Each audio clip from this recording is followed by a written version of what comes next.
back to the garage. If this is your first time visiting my channel, please go ahead, click on subscribe, and also click on that bell to receive all the updates and activities on my channel. All right, so for today's project, I'm installing a stereo in this 2013 Jeep Wrangler Unlimited. A little bit about this Jeep. It's my wife's Jeep, and this Jeep had the very basic stereo in it. No USB port, no XM, no backup camera, nothing. Whatever the base unit stereo that Jeep offered, this came with it. So basically no options on it.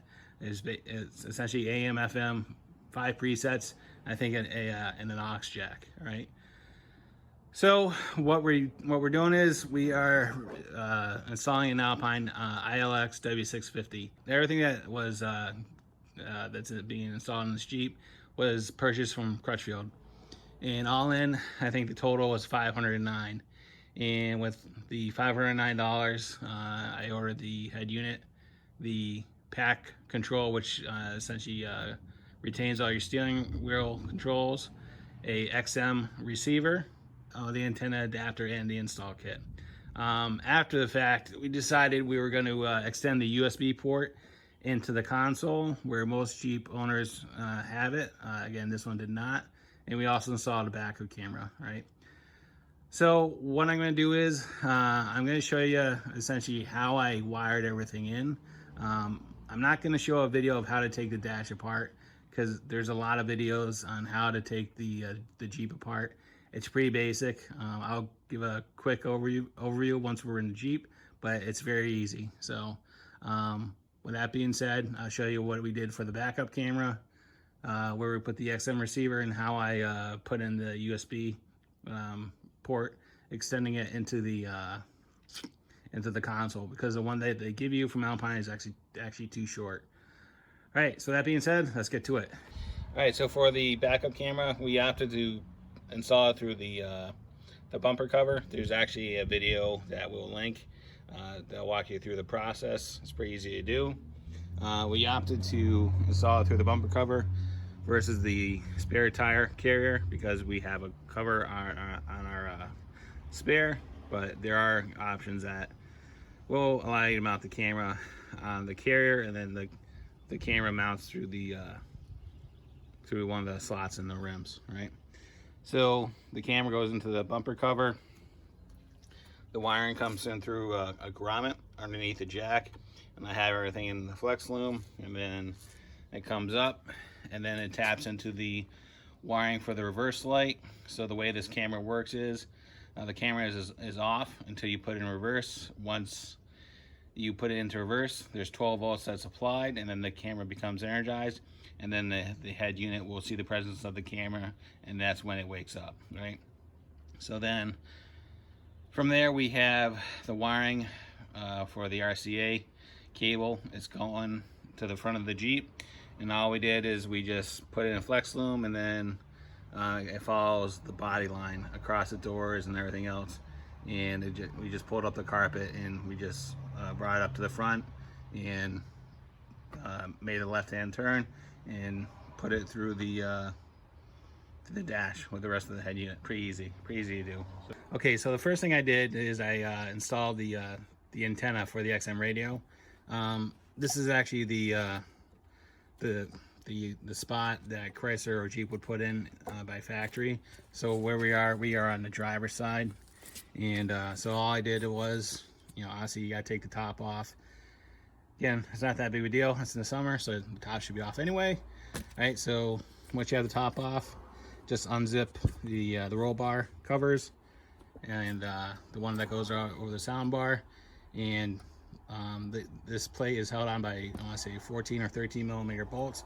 Just loosen it up, take all the bolts out, and you're gonna put your XM antenna right there, and then you're gonna feed your antenna through the separation between the bodywork and the roll cage, right? So you can see the wire is right there, and then what you're gonna do is you're gonna take a couple zip ties and zip tie it to the frame. All right, so now they have it wired. You can see the antenna is continuing on right there. And what I did, I just ran it along the bar, and all I did was I just pulled this trim back, and I ran it down, ran it down, ran it down, ran it down, and I came out underneath the this part right here, and then essentially I went right by the firewall over the pedals, and then I came up. All right, so now we're looking at the bottom of the dash, and what I did is I just came back to the console and I fished it up, and you can see the wire right there, and then it goes through the dash over on the left, and then it goes up and over the air ducting, right? And I also did the same thing for the Bluetooth mic, right? So all I did, right? So all I did is there's a rubber trim piece, right, that attaches to the plastic.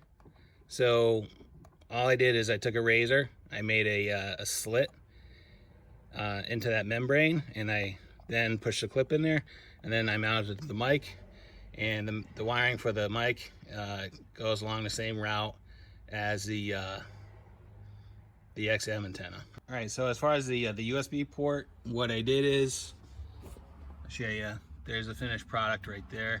And what I'll do is I'll list in the description of this video what I bought as far as where you're gonna need to extend it, because the one from Alpine, it's gonna leave you right there. It's about 8 inches too short, and again, it's just a USB port.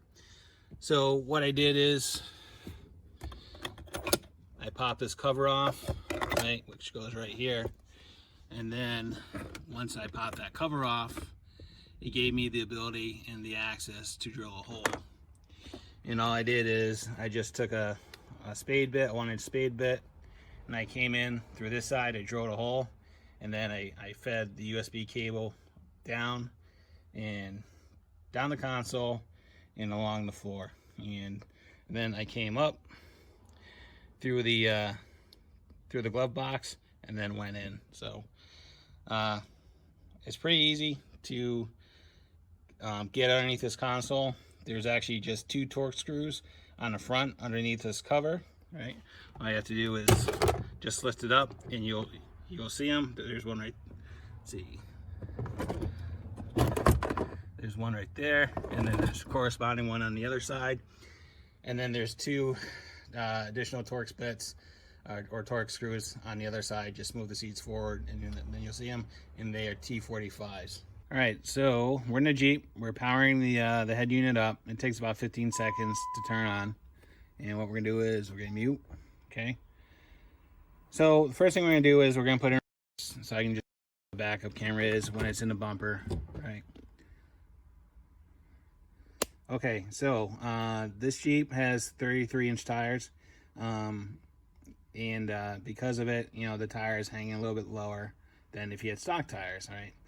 But even with that being said, you still have pretty good field of vision, even with the backup camera mounted that low.